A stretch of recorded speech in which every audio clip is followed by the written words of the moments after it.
I don't know if you saw Brian Williams' interview with Edward Snowden last night, but that was 1 hour of absolutely compelling television. And if it didn't raise the hair on the back of your neck on some of the things he talked about, nothing will. Snowden sounded absolutely legitimate to me. I don't know. I don't want to endorse the guy because you never know you don't ever know about people anymore. You just don't know. But this guy seemed much more. NBC phrased it. What was it? Patriot or traitor or something like that. If I had to choose based just on the interview last night, Patriot. I mean, he cleared up things. Like why he's in Russia. Why are you in Russia? Why are you in Russia? What are you doing in Russia? Listen. All right, so this is a really fair concern. I personally am surprised that I ended up here. The reality is I never intended to end up in Russia. I had a flight booked to Cuba, onwards to Latin America, and I was stopped because the United States government decided to revoke my passport and trap me in Moscow airport.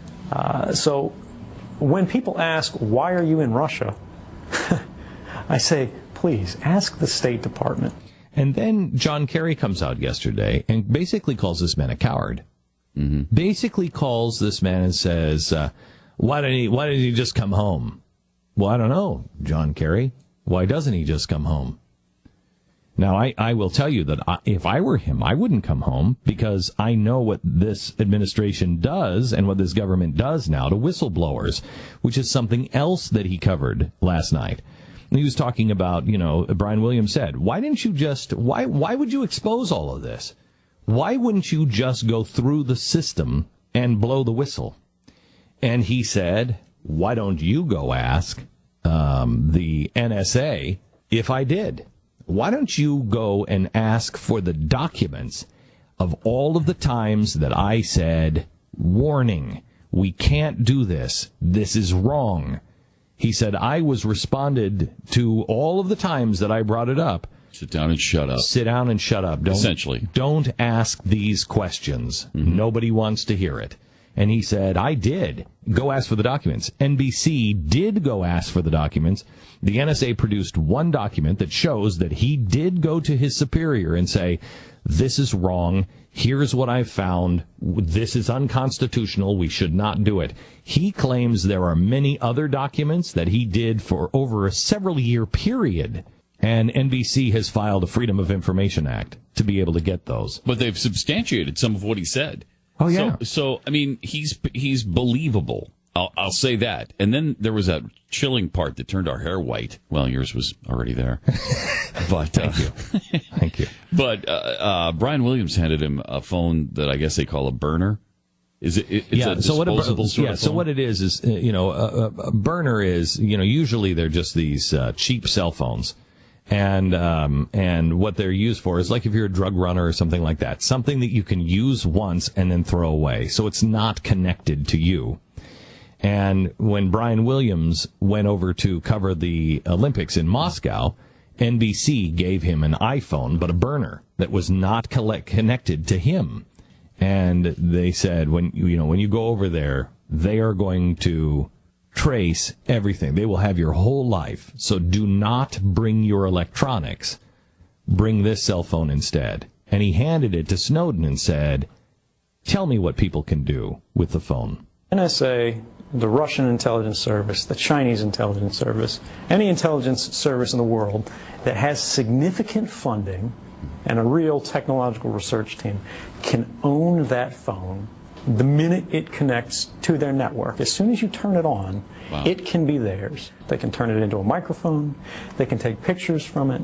They can take the data off of it.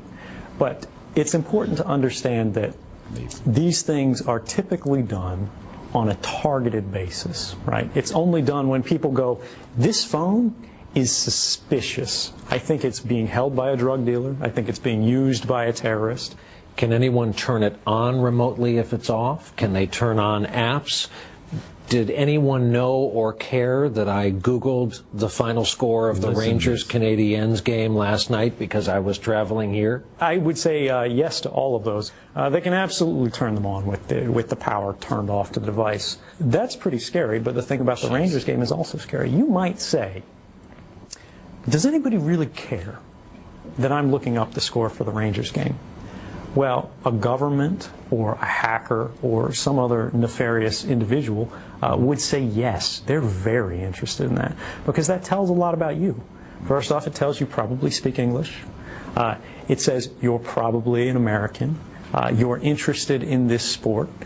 They might know what your habits are. Where were you in the world when you checked this score? Do you check it when you travel, or do you check it when you're just at home? They'd be able to tell something called your pattern of life. When are you doing these kind of activities? When do you wake up? When do you go to sleep? What other phones are around you when you wake up and go to sleep? Are you with someone who's not your wife? Are you doing something? Are you someplace you shouldn't be, according to the government, which is arbitrary, you know? Are you engaged in any kind of activities that we disapprove of, even if they aren't technically illegal?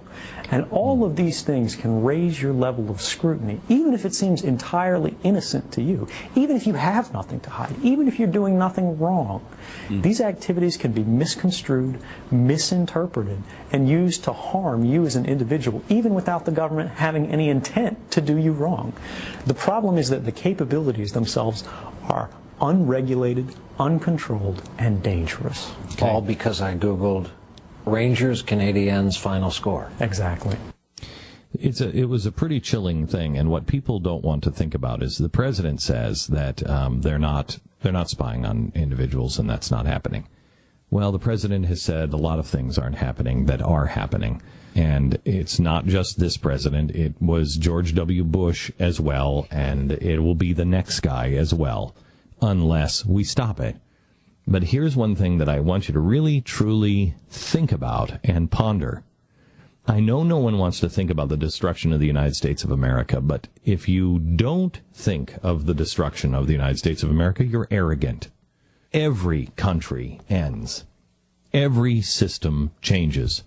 Our founders thought that this experiment wouldn't last more than 20 years. And we have changed and mutated several times since then. What they had, I think, really did end by 1830. But we changed, we mutated, but the appearance of our country has gone on. Let me tell you why this should concern you. The president says, and let's take him at the president says that all of this information is being held and stored. Nobody's looking at it. Nobody's listening to it. It's only called up if there's a problem with you. So that's how it all can be pulled up and pieced back together. And they can have all of the conversations and all your phone conversations, all the keystrokes. Snowden went into that they can actually watch you type and erase in real time. So they have all of that. And let's take them at their word. Nobody is looking at it. Let me tell you a couple of stories. One, Weimar Republic. It's 1928, 29, and they are worried about guns. And so there's all these guns from World War I, and the Weimar Republic says we need to have gun registrations.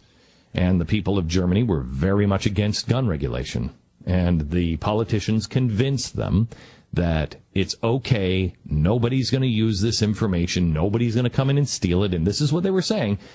Somebody's going to come in and steal that information, and if it gets out, then everybody will know where the guns are. And they said, don't worry, we are going to use the full power of the government to protect that information, and they did. Except by 1933, the Weimar Republic was over, and the Nazis were now protecting that information.